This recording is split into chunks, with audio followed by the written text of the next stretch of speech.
Ayan, breaking news mga kababayan. Ito pong si Senator Amy Marcos ay galit na galit at tutol din pala sa postponement ng eleksyon mga kababayan. Akalain mo Senator Amy Marcos tutol sa postponement ng eleksyon. So nakapagtataka mga kababayan. Pero ano nga ba yun pong tinututulan nitong si Senator Amy Marcos, kaya isiniwalat niya doon sa kanyang privilege speech kahapon sa Senado na talaga pong ibinunyag po niya na yung kanyang mga kasamahan diyan sa Senado, yung iba at yung mga kongresista ay mayroon daw di umano na pinaplano, niluluto na tawag yung tinatawag na kunas para po sa no election sa 2028 mga bayan at term extension ng mga kasalukuyang nakaupo na mga senador at hindi lang po senador, maging ng mga kongresista mga kababayan. Kaya ito po ay mariing tinututulan. Galit na galit si Senator Amy Marcos dito po sa no election at term extension ng mga elected o incumbent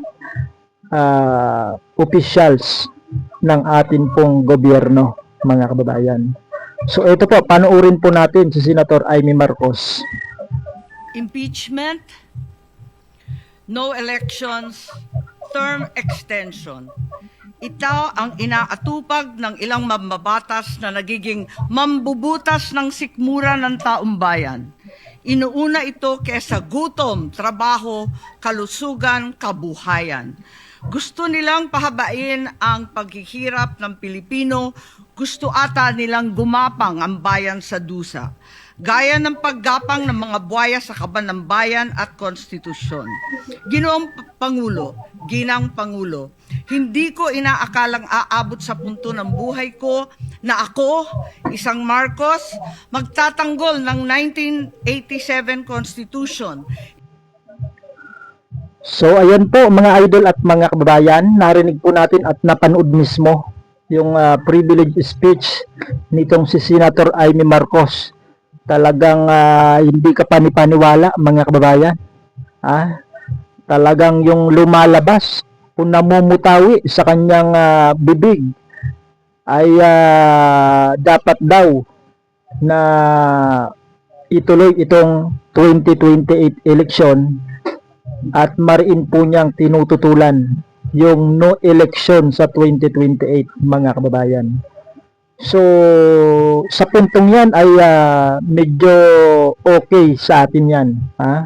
Medyo nagustuhan po natin itong paninindigan ni Senator Amy Marcos na dapat ay hindi ipospon yun pong national elections or presidential election sa 2028.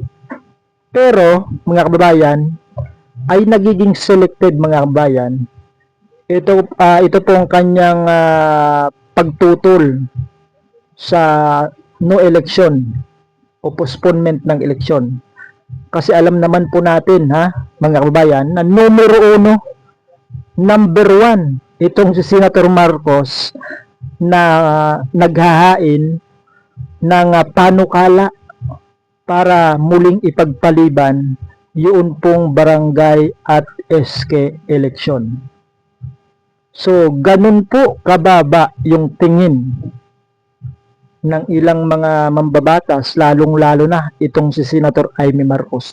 Takot na takot siya na walang maganap na eleksyon sa 2028 pero hindi po siya natatakot.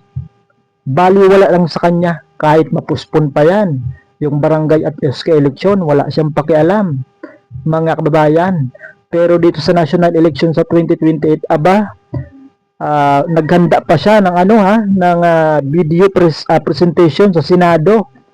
Talagang isiniwalat niya, ibinunyag niya yung kanyang mga kasamahan sa Senado na may mga niluluto daw di na CONAS na tinatawag. Ibig sabihin ay walang mangyayaring eleksyon para sa presidential, mga kababayan.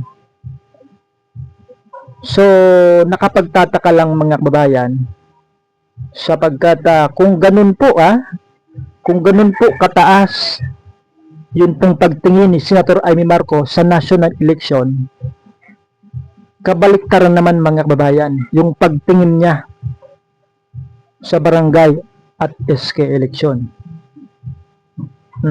Sana ay kung papaanong siya ay takot na takot o nangangamba na walang mangyaring eleksyon sa 2028, dapat ganun din.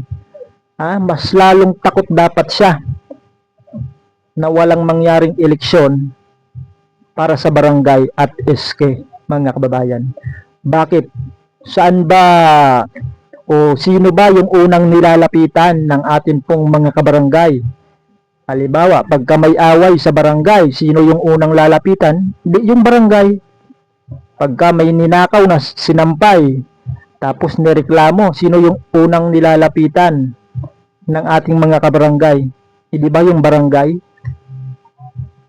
Mga idol at mga kabayan. So, dapat mas lalong pahalagahan at dapat bigyan ng mataas na respeto, bigyan ng mataas na pagpapahalaga yun pong mga nasa barangay, mga kababayan. Hindi po dapat maliitin yung barangay, mga kababayan. Sana kung sinabi ko kanina, kung papaanong takot na takot itong si Senator Amy Marcos na walang mangyaring eleksyon sa 2028, dapat takot din po siya na walang mangyaring eleksyon para sa barangay at SK, mga kababayan. So sa ngayon po mga kababayan, si Senator Amy mismo, si Senator Amy mismo yung unang nagpanukala, nag-file ng bill, yung tinawag po na Senate Bill 2067, na yung nakalagay po doon mga kababayan ay an act postponing the November 2, 2026 BSTE. Ganun po kalakas ang loob ni Senator Amy Marcos na ipagpaliban, ipospon ng ganun-ganun na lamang yun pong barangay at SK election. So napakaliit po ng tingin po nila sa mga barangay, mga kababayan. Sana hindi po maging batas itong pinapanukala po nila ni Senator Amy Marcos at nang naihain dyan sa Kongreso na postponement na naman ng barangay at SK election. Sapagkat ilang ulit na po itong napopospon, mga kababayan.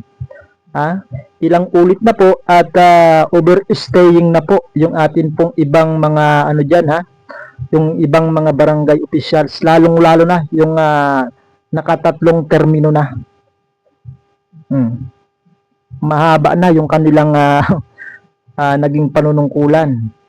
Okay lang sana kung yung isang barangay official ay nagtatrabaho ng maayos, nagtatrabaho ng tama sa kanilang barangay. Okay lang yan sa atin. Papaano naman doon sa mga barangay na yung kanilang barangay officials, yung kapitan, yung kagawad, hindi naman nagtatrabaho ng maayos, mga idol at mga bayan. Paano sila mapapalitan kung walang eleksyon na magaganap? Kaya sana itong naka-schedule na ayon sa Republic Act 12232 na naka-schedule nga po itong pagdaraos ng barangay at SK election sa November 2 ay hindi na po sana may pagpaliban pa, mga kababayan.